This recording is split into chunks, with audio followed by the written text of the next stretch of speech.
જીત મળી છે દોસ્તો, એ જીત સૌને હું મુબારક કરું છું. દોસ્તો,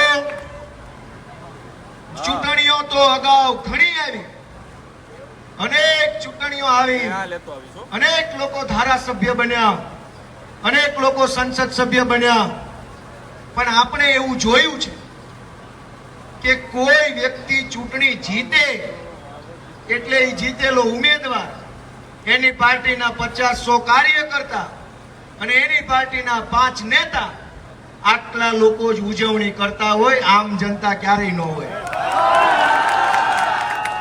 ગુજરાતના ઇતિહાસમાં પહેલીવાર આખું ગુજરાત આ વિસાવદરની ચૂંટણીની ઉજવણી કરી રહ્યું છે દોસ્તો. જિલ્લે જિલ્લે, તાલુકે તાલુકે, ગામડે ગામડે ઘરના પૈસાના લોકો ફટાકડા ફોડી જશે દોસ્તો. શું કામ? કે ગોપાલ ઇટાલિયા ચૂંટણી જીત્યો હોત તો ગોપાલ ફટાકડા ફોડે, પણ જનતા ચૂંટણી જીતી છે એટલે જનતા ફટાકડા ફોડે છે. દોસ્તો, તમે બધાએ ઐતિહાસિક ક્રાંતિકારી નિર્ણય કર્યો છે. તમે ગુજરાતના કરોડો લોકોની આશાને બળ આપ્યું છે. હજારો લોકોને ભાજપ પાર્ટીએ ગુંડા કે સરકારી તંત્રના ડરથી દબાવી દીધા છે. કોઈ માણસ કઈ બોલી શકે નહીં એવી વ્યવસ્થા આખા ગુજરાતમાં ભાજપે કરી છે. અહીંયા વેપાર ધંધો કરતા હોય વિસાવદરની બજારમાં તો નગરપાલિકા હસ્તક દબાવે, પોલીસ હસ્તક દબાવે, ગામડે ખેતી કરતા હોય તો જીબી પાસે દબાવે, તલાટી પાસે દબાવે.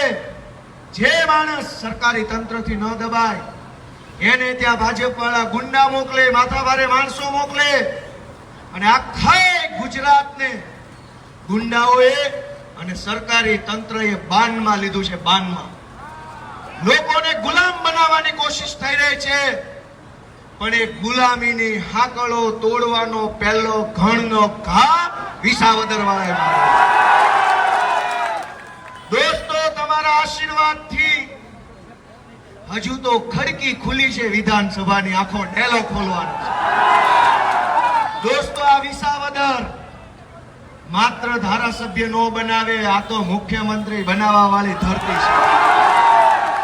તમે ધારો એને હરાવો અને જેને જીતાડો એને મુખ્યમંત્રી બનાવો, એવા બળુકા માણસો. દોસ્તો, મને વિશ્વાસ છે કે ખડકી ખોલી છે, પણ ગાંધીનગરની વિધાનસભાનો આખો ડેલો ખોલવાનું કામ પણ વિસાવદરથી કરવાનું છે. હજારો વર્ષોની પીડા છે, યાતના છે, લાચારી છે, અને એક તરફ સત્તામાં બેઠેલા માણસોનો અહંકાર છે. અહંકારમાં અને અહંકારમાં ગરીબોના આંસુ ભાજપને દેખાણા નહીં, ગરીબની પીડા દેખાય નહીં, ખેડૂતની પીડા દેખાય નહીં. આ વિસાવદરની બજારમાં હીરા ઘસતા આપણા રત્ન કલાકાર ભાઈઓ મંદીની અંદર અત્યારે કેવી રીતે જીવે છે એની ચિંતા 400 નેતા અહીંયા આવ્યા હતા એને ન થઈ. દોસ્તો, 400 જેટલા નેતાઓ વિસાવદરમાં આવ્યા. રોડ મંત્રીને શાંતિ સાંભળજો ધ્યાનથી, કે રોડ મંત્રી અહીંયા આવ્યા ચૂંટણીમાં, પણ એને આ ખરાબ રોડ ન દેખાણા.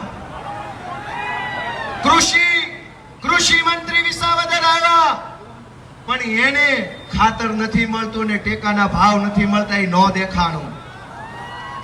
ગૃહમંત્રી અહીંયા આવ્યા, એને અહીંયા દારૂ વેચાય છે એ ન દેખાણું. દોસ્તો, શિક્ષણ મંત્રી પણ અહીંયા આવ્યા, અહીંની શાળામાં માસ્ટરના કે સાધન સુવિધાના ઠેકાણા નથી, એ શિક્ષણ મંત્રીને ન દેખાણું. તમામ ખાતાના મંત્રી અહીંયા આવ્યા, પણ લોકોની પીડા ન દેખાણી. દોસ્તો, હું તમને બધાને સેલ્યુટ કરું છું કે તમે તમારા મુદ્દા ઉપર મત આપ્યો છે. દોસ્તો, સલામ છે. ભાજપે આ ચૂંટણીને આડા પાટે ચડાવવાની 1000 કોશિશ કરી, પણ તમે બધા ભેગા મળીને ભાજપને રોડે ચડાવી ખરા. દોસ્તો, હું તમારો આભારી છું. હું વિસાવદર અને ભેસાણની જનતાનો ઋણી છું.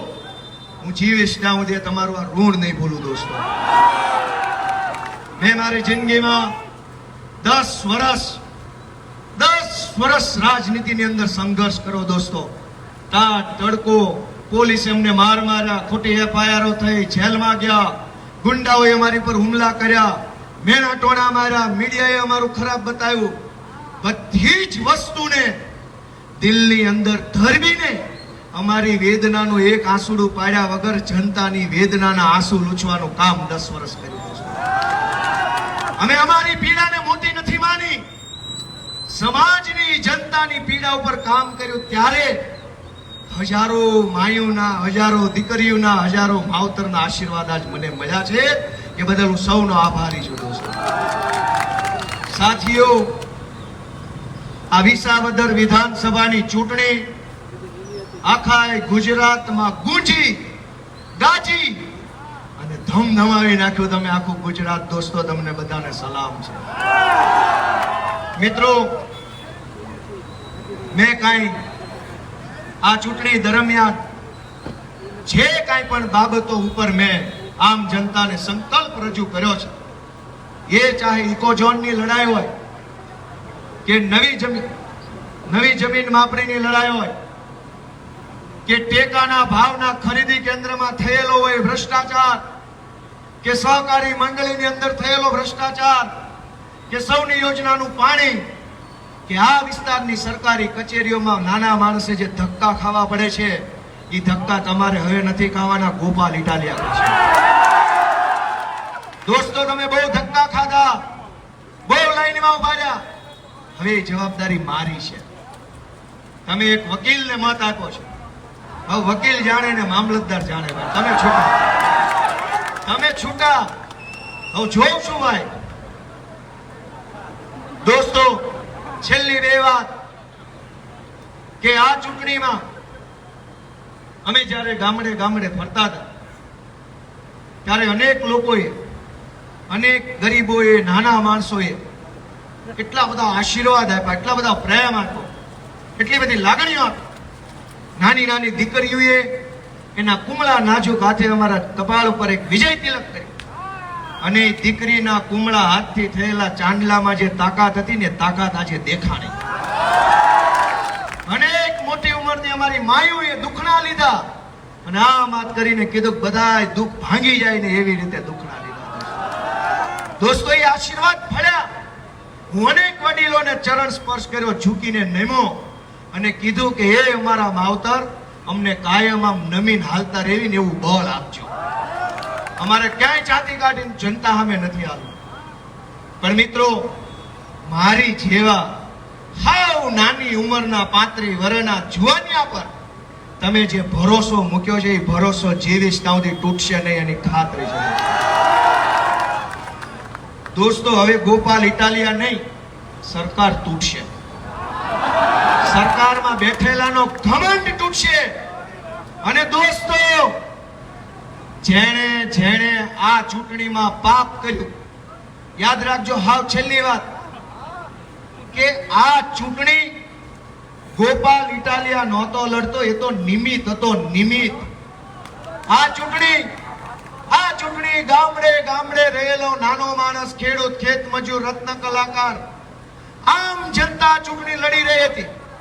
ઉમેદવાર બધા હતા, સૌ સ્વયંભૂ આ ચૂંટણીનું કામ કરી રહ્યા હતા. એવી ચૂંટણીમાં ગોપાલ ઇટાલિયા નહીં, જનતા ચૂંટણી લડતી હતી. ત્યારે જનતા સાથે દગો કરવા કોંગ્રેસ પાર્ટીએ ઉમેદવાર ઉભો રાખ્યો. અને જો એની પાપની સજાનું ફળ આજે મળી ગયું છે. જનતા સાથે જે દગો કરે એને ઈશ્વર માફ ન કરે દોસ્તો. કોંગ્રેસને આજે એના પાપનું ફળ મળી ગયું છે. સમાચાર મળ્યા તમને? જેને અહીંયા ઉમેદવાર ઉભો રાખવાનું પાપ કર્યું, પાપ, ભગવાને એને સાફ કર્યા, સાફ. દોસ્તો, એક બીજી વાત કે આ ચૂંટણીમાં કેટલાક અમુક સરકારી માણસોએ કિરીટ પટેલની ધરાઈને દલાલી કરી છે. દલાલી કરી છે. હું જે એવા અધિકારી છે જેને કિરીટ પટેલની દલાલી કરી છે, એને જાહેરમાં કહી દઉં છું કે ચૂંટણી ગોપાલ નહોતો લડતો, ચૂંટણી વિસાવદરની જનતા લડતી હતી. તમે જનતાની સાથે ખોટું કર્યું છે. વહેલી તકે વિસાવદરની જનતાની માફી માગી લેજો, નહીતર પછી આ એડવોકેટ ગોપાલ ઇટાલિયો મરી જશો તો નરક સુધી પાછળ આવશે.